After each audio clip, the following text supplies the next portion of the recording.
Okay, everyone, so we have another video from WrestleMania. This one, 10 WWE wrestlers Vince McMahon personally hated.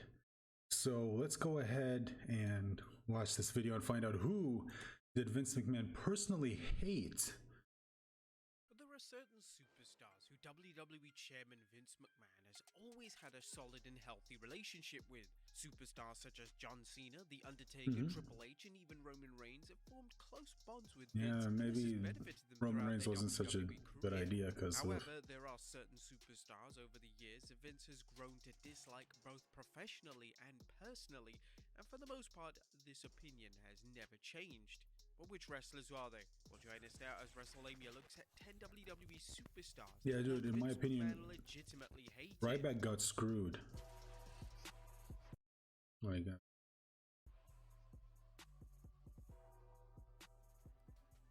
Be sure to subscribe and hit that notification bell for daily wrestling videos, and follow us on Facebook for exclusive lists.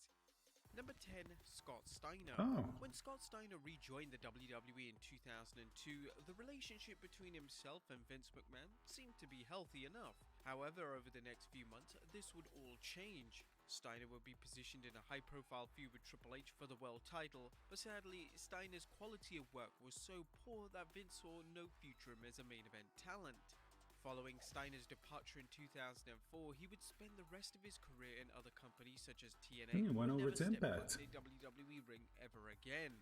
As a result of the soured relationship between Steiner and WWE, Steiner would be rather public in his opinions in relation to Vince and his extended family. His douchebag daughter, and as then Triple H, he wouldn't be in wrestling if he wouldn't be f***ing a boss's daughter. So, Damn. All of these comments were inappropriate in nature, and as a result, Steiner has been outright banned from all WWE events, including the WWE Hall of Fame, by Vince himself.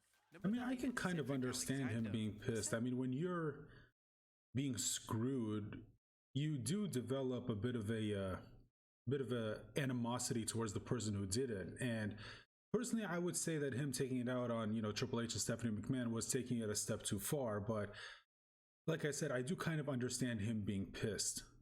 Cedric Alexander still remains on the WWE roster, but this doesn't take away from the fact that it's clear that Vince McMahon isn't a fan of the former Cruiserweight champion. This all started when Cedric ignored a direct order from Vince, and as a result, a number of high-profile superstars, including Kurt Angle, saw this as the beginning of the end for Cedric's healthy relationship with the WWE chairman. In 2019, I think it's like I said in a previous video, it's like nothing happens on screen that Vince doesn't know about. It's like he decides everything that happens. It's very rare that something happens that he didn't plan. So, but normally those things are due to just errors made by the wrestlers in the ring. But when someone directly goes against what the boss decides, yeah, it's understandable why other people would look at it and say, okay, yeah, your career is never going to be the same after this, especially Vince. It's like, you don't screw with Vince if you want to make it in this business. It was reported that Vince wanted And I'm talking about the WWE, not professional wrestling. Bury Cedric as much as possible during the match with AJ Styles. This actually led to Cedric responding to these claims, and naturally, he rebutted him. When Cedric joined the popular Hurt Business stable in 2020, it wasn't before long that WWE separated the group and Cedric was moved down the card. It's clear that Vince began to dislike Cedric when he disobeyed his orders, and it remains unclear if this rocky relationship could ever be healed. Number 8, Nails. For those not aware, Nails was a character that debuted into WWE in the early 90s. The character was an ex-prisoner who claimed that he had been abused in prison by the Big Boss Man. Nails was nothing special in the ring, and a number of people in WWE have stated that Nails thought he should have been a major star in the company. But in one of the craziest stories in WWE history, Nails actually physically attacked Vince McMahon in what was supposed to be a civil meeting between the chairman and one of his talents. According to Bret Hart, this is how the confrontation went down. Vince had problems to deal with in Green Bay. For the past 6 months, he'd been building Kevin Charles as a psycho killer ex-con named Nails. Kevin cornered Vince in his office and screamed at him for 15 minutes about all the lies he'd been told. His yelling got so loud I got goosebumps up my neck as I listened from down the hall. Suddenly, there was a loud crash. Nails had knocked Vince over his chair, choking him violently until Lanza, Slaughter, and a swarm of agents teamed up to pull him off. Nails walked out and immediately called the police and accused Vince of making a sexual advance towards him. What? Vince was charged as sexual assault. The charges were dropped soon after. Some of the boys actually admired Nails for snatching Vince while covering his tracks to not get charged himself. The last thing Vince wanted was another scandal. Following the intense outburst, Nails would be quite rightly blacklisted from the WWE by Vince. Well, yeah, I mean, if you're going to do that, it's kind of understandable. By the company ever again. Number 7, Rusev. Rusev had a complex relationship with Vince definitely. McMahon. When Rusev debuted on the main roster, he was presented well and he received a major push. However, when Rusev began to show more personality, this didn't sit well with Vince. Why? The relationship was truly shattered when Rusev became incredibly popular thanks to the Rusev Day character. Rusev would become one of the most over superstars in the entire WWE. People liked him. Vince simply believed that WWE fans were mocking Rusev with the chant. Vince had no plans to push Rusev as a major babyface, and as the reactions got louder, Vince's dislike of Rusev and his character grew. This mindset was completely backwards and completely flawed. At one stage, the relationship between WWE and Rusev was on such bad terms that Rusev actually asked for his WWE release. This was when Vince personally added Rusev to the WrestleMania 34 card, but this did little to change Rusev's happiness or alter Vince's established opinion on the former US champion. Fast forward to 2020 and Rusev will be released by WWE with the official reasoning being budget cuts, but it was clear that Rusev had fallen out of favor with the WWE chairman a long time ago. Number 6. See, it's that kind of thinking that explains why the WWE is where it is now. You know, the WWE used to be big. It used to be big. Like, no other company could even compete with them. Now, granted, that's still true to an extent because the WWE is like a really, really big company. Like, it's not even funny how big they are. But, you know, it used to be that the idea of another company being able to compete with the WWE was just considered laughable. Like, nobody would even consider it. But now with AEW, people are saying that AEW could be a legit competitor, whereas before, like, that wasn't even a conversation. It used to be believed that no company could compete with the WWE, but they've fallen so far in terms of quality that now it's actually believable that another company could compete. And it's because of thinking like this. It's because of him thinking that the crowd cheering for him, chanting with him, is a bad thing. It's like, dude, how do you come to that conclusion? And it's like, you know what? I see where people are coming from by saying that it's better or that it's at least getting better. But me personally, I just don't see it. Not from what I've seen. From what I've seen, it seems like there are still the same problems. I know a lot of people are liking the Roman Reigns stuff. I said it in a previous video. I checked out some of it. Didn't grab me at all. To me, it's the same shit I've seen. It's him pushing Roman Reigns because honestly, Roman Reigns is the only one he has. At least the only wrestler he has that Vince actually likes. Like, he just doesn't like any other kind of wrestler. He likes the big guys, the big muscly dudes.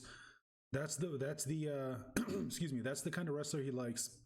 And any other wrestler, any other performer just gets thrown to the wayside, and they're never treated with the right amount of respect, in my opinion. Randy Savage. During the 80s and early 90s, Macho Man Randy Savage was one of the biggest stars in WWE. For the most part, Savage had a great relationship with Vince. However, this began to change when Vince wanted to position Savage as a commentator on Raw. Savage believed that he had a lot more left to offer the company from a wrestling perspective, but Vince believed that he was simply too old to be wrestling. Savage was only in his early 40s during this time. Compare this to today's WWE, when it's often the case that superstars win their first world title in their 40s. When Savage departed the WWE in '94 for WCW, he would never return to the company.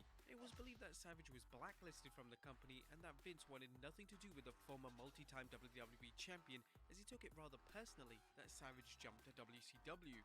Number 5, Dusty Rhodes.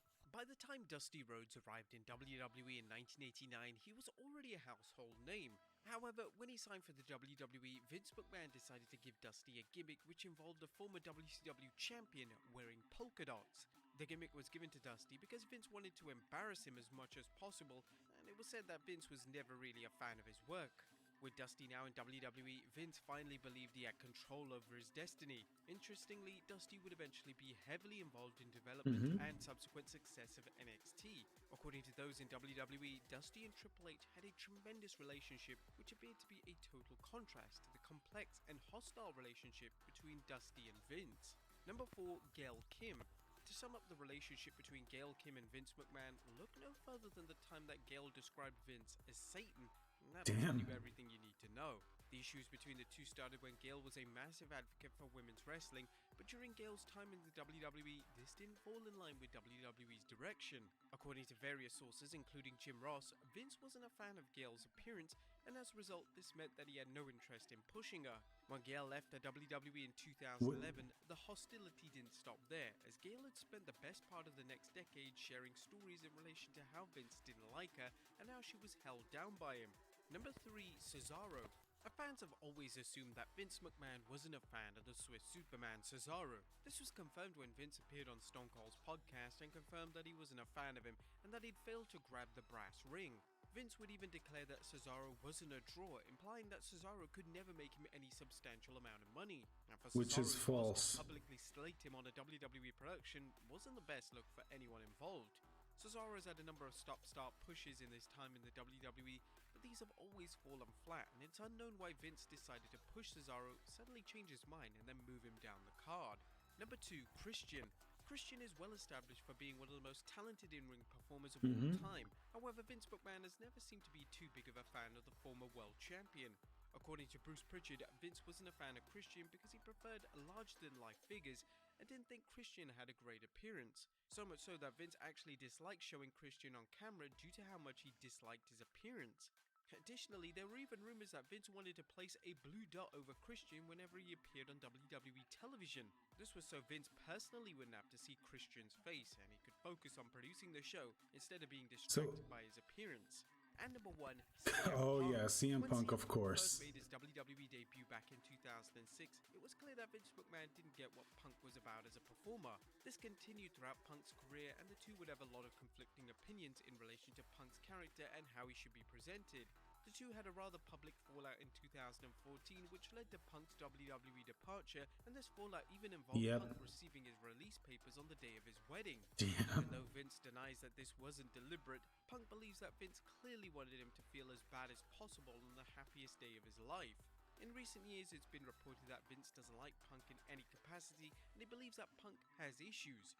When there were rumors that Punk was returning to wrestling in the summer of 2021, it was said that Vince had zero interest in bringing him back.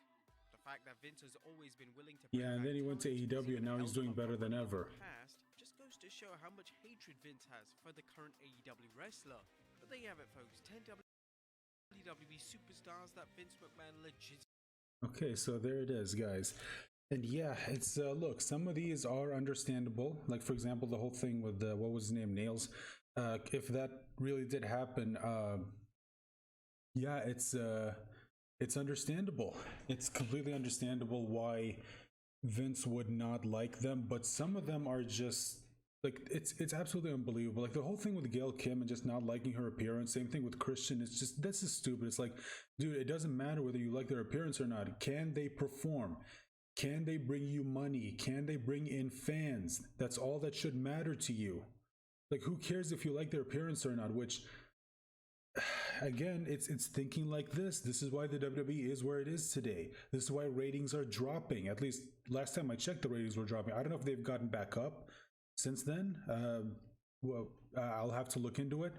But yeah, it's because of shit like this. This is why the WWE just isn't what it used to be. It's like, maybe now one or two things are better, but for the most part, it's the same product. You know, even now with Brock Lesnar, I heard that he won the Royal Rumble again, and Ronda Rousey also won the Women's Royal Rumble. So now they're still doing this thing where they're bringing in UFC fighters to basically, and now he's to be pushed to, you know, main event status, and all of the other wrestlers are just being pushed to the wayside. From what I heard, there's a wrestler now named Liv Morgan. Apparently, she's really over with the fans. People are asking for her to be pushed to becoming the champion. Apparently, that's not going to happen anytime soon, or at least from what I'm seeing. We'll have to wait and see. But yeah, anyway, guys, let me know your thoughts in the comment section down below. As always, subscribe, like, share. And check the description for links to this video as well as their channel. Head on over there, subscribe, and bye for now.